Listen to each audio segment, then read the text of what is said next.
ಸ್ವಾಭಿಮಾನಿ ರಾಷ್ಟ್ರ ನಿರ್ಮಾಣಕ್ಕೆ ಹೋರಾಡಿದ ಛತ್ರಪತಿ ಶಿವಾಜಿ ಮಹಾರಾಜರು ಹಿಂದೂಸ್ಥಾನವನ್ನು ಒಗ್ಗೂಡಿಸಲು ಅಪಾರ ಶ್ರಮ ವಹಿಸಿದ್ದರು. ಕೊಂಕಣ ಭಾಗದಲ್ಲಿದ್ದ ಅನೇಕ ಕೋಟೆಗಳನ್ನು ಗೆದ್ದು ಕ್ರಮೇಣ ಪಶ್ಚಿಮ ಭಾರತವನ್ನು ತಮ್ಮ ಆಳ್ವಿಕೆಗೆ ಒಳಪಡಿಸಿದರು. ಶಿವಾಜಿಯವರ ಶೌರ್ಯ, ಸಾಹಸ ಮತ್ತು ರಾಷ್ಟ್ರಭಕ್ತ ಆಡಳಿತ ಎಲ್ಲ ಕಾಲಗಳ ಆಡಳಿತಗಾರರಿಗೆ ಪ್ರೇರಣೆಯಾಗಿದೆ ಎಂದು ಸುರೇಶ ಕಮತಗಿ ಹೇಳಿದರು. ಪಟ್ಟಣದ ಮುಖಂಡರಾದ ಗಿರೀಶ ದರೂರು ಅವರ ನಿವಾಸದ ಆವರಣದಲ್ಲಿ ಶಿವಾಜಿ ಮಹಾರಾಜರ 396ನೇ ಜಯಂತಿ ಸಮಾರಂಭವನ್ನು ಅದ್ದೂರಿಯಾಗಿ ಆಚರಿಸಲಾಯಿತು. ಕಾರ್ಯಕ್ರಮದ ಉದ್ಘಾಟಕರಾಗಿ ಮಹೇಂದ್ರ ತಮ್ಮಣ್ಣವರ ಆಗಮಿಸಿ ಶಿವಾಜಿ ಮಹಾರಾಜರ ಮೂರ್ತಿಗೆ ಪೂಜೆ ಸಲ್ಲಿಸಿದರು. ಬಳಿಕ ಸುಮಂಗಲೆಯರಿಂದ ಶಿವಾಜಿ ಮಹಾರಾಜರ ತೊಟ್ಟಿಲೋತ್ಸವ ನೆರವೇರಿತು. ಈ ಸಂದರ್ಭದಲ್ಲಿ ಮಾತನಾಡಿದ ಅವರು, ಪಾಲಕರು ತಮ್ಮ ಮಕ್ಕಳಿಗೆ ಮೊಬೈಲ್ ನೀಡುವ ಬದಲು ಪುಸ್ತಕಗಳನ್ನು ನೀಡಿ ಓದುವ ಹವ್ಯಾಸ ಬೆಳೆಸಬೇಕು. ಇಂದಿನ ಮಕ್ಕಳು ಭವಿಷ್ಯದ ಭವ್ಯ ಭಾರತದ ಸತ್ಪ್ರಜೆಗಳಾಗುವ ಸಾಮರ್ಥ್ಯ ಹೊಂದಿದ್ದಾರೆ ಎಂದು ಹೇಳಿದರು. ಇದೇ ಸಂದರ್ಭದಲ್ಲಿ ನೂತನ ಪುರಸಭೆ ಅಧ್ಯಕ್ಷರಾಗಿ ಆಯ್ಕೆಯಾದ ಜ್ಞಾನೇಶ್ವರ ಧರ್ಮಟ್ಟಿ, ಮುಖಂಡರಾದ ವಿಕ್ರಮ ಪತ್ತಾರ, ಸಮಾಜದ ಮುಖಂಡರು ಹಾಗೂ ವಿವಿಧ ಕ್ಷೇತ್ರಗಳಲ್ಲಿ ಸಾಧನೆ ಮಾಡಿದ ವಿದ್ಯಾರ್ಥಿಗಳನ್ನು ಶಾಲುಮಾಲೆ ಹಾಕಿ ಸತ್ಕರಿಸಲಾಯಿತು.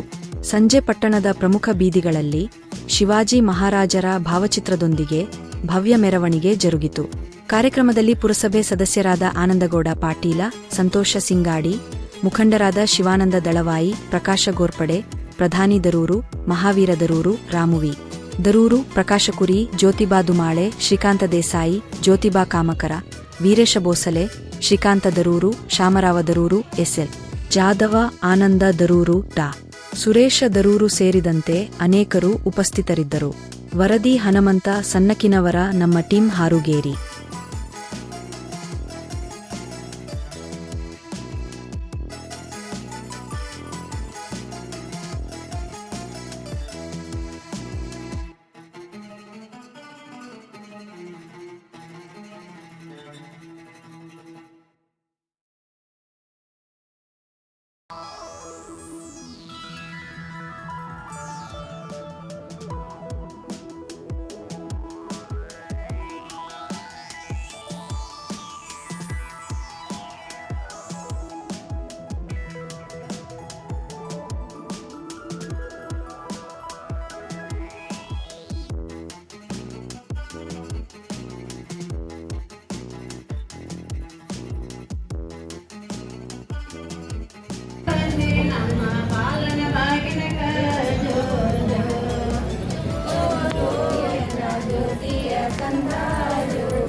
ಎಲ್ಲರಿಗೂ ಛತ್ರಪತಿ ಶಿವಾಜಿ ಮಹಾರಾಜರ 396ನೆಯ ಜನ್ಮದಿನದ ಶುಭಾಶಯಗಳನ್ನ ಹೇಳುತ್ತಾ, ಇವತ್ತು ನಮ್ಮ ಭಾರತ ದೇಶ ಕಂಡಂಥ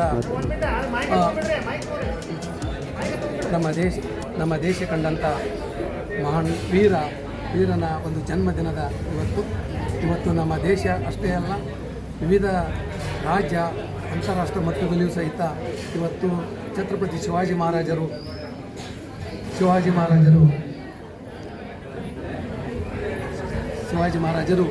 ಪೂಜೆಗೆ ಒಳಗಾಗಿದ್ದಾರೆ. ಕಾರಣ ಇಷ್ಟೇ, ಇವತ್ತು ನಮ್ಮ ಹಿಂದುತ್ವ ಅನ್ನುವಂಥದ್ದು, ಭಾರತ ದೇಶದಲ್ಲಿ ಹಿಂದುತ್ವ ಅನ್ನುವಂಥದ್ದು ಉಳಿಬೇಕಾದ್ರೆ ಅದಕ್ಕೆ ಶಿವಾಜಿ ಮಹಾರಾಜರ ಒಂದು ಕೊಡುಗೆ ಬಹಳ.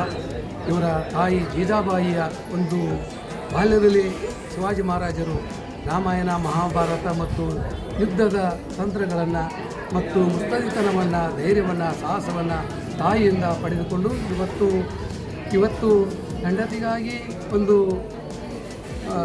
ರಾಜಮಹಲವನ್ನು ಕಟ್ಟಿದಂಥದ್ದು, ಅಥವಾ ಇಲ್ಲಿ ತಾಯಿಗೋಸ್ಕರವಾಗಿ ತನ್ನ ಸಾಮ್ರಾಜ್ಯವನ್ನು ಕಟ್ಟಿದಂಥ ಒಬ್ಬ ಧೀಮಂತ ವ್ಯಕ್ತಿ ಅಂದರೆ ಛತ್ರಪತಿ ಶಿವಾಜಿ ಮಹಾರಾಜ ಅಂತ ನಾವು ಹೇಳ್ಬೋದು. ಯಾಕೆ ಇವತ್ತು ಸಾಕಷ್ಟು ರಾಜರು ಆಗಿ ಹೋಗಿದ್ದಾರೆ, ಆದರೆ ಶಿವಾಜಿ ಮಹಾರಾಜರನ್ನು ಯಾಕಿಷ್ಟು ನಾವು ಗೌರವದಿಂದ ಕಾಣ್ತೀವಿ ಅಂದ್ರೆ, ಯಾವುದೇ ಸ್ವಾರ್ಥ ಇಲ್ಲದೆ ಎಲ್ಲ ಸಮುದಾಯಗಳನ್ನು ತನ್ನ ಸೈನ್ಯದಲ್ಲಿ ತೆಗೆದುಕೊಂಡು ಅವತ್ತು ಭಾಳ ಉತ್ತರಾಯ ಸ್ಥಿತಿಯಲ್ಲಿದ್ದಂಥ ಮೊಘಲ್ ಸಾಮ್ರಾಜ್ಯದ ವಿರುದ್ಧ ಹೋರಾಟ ಮಾಡುವುದು ಅಷ್ಟು ಸರಿ ಇರಲಿಲ್ಲ. ಆದರೂ ಸಹಿತ ಶಿವಾಜಿ ಮಹಾರಾಜರು ಎಲ್ಲರ ಪ್ರೀತಿ ವಿಶ್ವಾಸವನ್ನು ಗಳಿಸಿಕೊಂಡು ಚಿಕ್ಕ ಸೈನ್ಯ ಇದ್ದರೂ ಸಹಿತ ಆ ದೊಡ್ಡ ಸೈನ್ಯದ ವಿರುದ್ಧ ಹೋರಾಟ ಮಾಡುವಂಥದ್ದು ಆ ಶಿವಾಜಿ ಮಹಾರಾಜರು ಪಡೆದುಕೊಂಡಂಥ ತಾಯಿಯಿಂದ ಪಡೆದುಕೊಂಡಂಥ ಒಂದು ಸಾಹಸ ಅಂತ ಹೇಳುತ್ತಾ ಇವತ್ತು ನಾವು ಛತ್ರಪತಿ ಶಿವಾಜಿ ಮಹಾರಾಜ ಕೇವಲ ಮರಾಠ ಸಮುದಾಯಕ್ಕೆ ಮಾತ್ರ ಗೌರವಿಸುವುದಷ್ಟೇ ಅಲ್ಲ, ಇಡೀ ಹಿಂದುತ್ವವನ್ನು ಪಡೆದುಕೊಂಡಂಥ ಈ ಸಮುದಾಯದಲ್ಲಿರ್ತಕ್ಕಂಥ ಎಲ್ಲ ಸಮುದಾಯಗಳು ಸಹಿತ ಪ್ರತಿಯೊಬ್ಬರ ಮನೆಯಲ್ಲೂ ಸಹಿತ ಛತ್ರಪತಿ ಶಿವಾಜಿ ಮಹಾರಾಜರನ್ನ ಫೋಟೋವನ್ನು ಪೂಜಿಸುವಂಥದ್ದು, ಗೌರವಿಸುವಂಥದ್ದು ಈ ನಾಡಿಗೆ ಇವತ್ತಿನ ತಾಯಂದಿರು ಮತ್ತು ಹಿರಿಯರು ಮಾಡುವಂಥ ಕೆಲಸ ಏನಂದ್ರೆ ಛತ್ರಪತಿ ಶಿವಾಜಿ ಮಹಾರಾಜರಂಥ ಆದರ್ಶಗಳನ್ನು ಇವತ್ತು ನಮ್ಮ ಮುಂದಿನ ಪೀಳಿಗೆಗೆ ಮೂಡಿಸುವಂಥ ಜವಾಬ್ದಾರಿ ಇದೆ. ಅದಕ್ಕಾಗಿ ಇವತ್ತಿನ ಆಚರಣೆ ಕೇವಲ ಆಚರಣೆ ಆಗಬಾರ್ದು, ಅವರ ಆದರ್ಶಗಳು ರಾಷ್ಟ್ರಪ್ರೇಮಗಳನ್ನು ಮುಂದಿನ ಜನಾಂಗಕ್ಕೆ ಒಯ್ಯುವಂಥ ಕಾರ್ಯ ಈ ಒಂದು ಜಯಂತಿ ಮೂಲಕ ಆಗಬೇಕು ಅನ್ನುವಂಥದ್ದು ನಮ್ಮ ಇಲ್ಲಿ ವಿಚಾರ.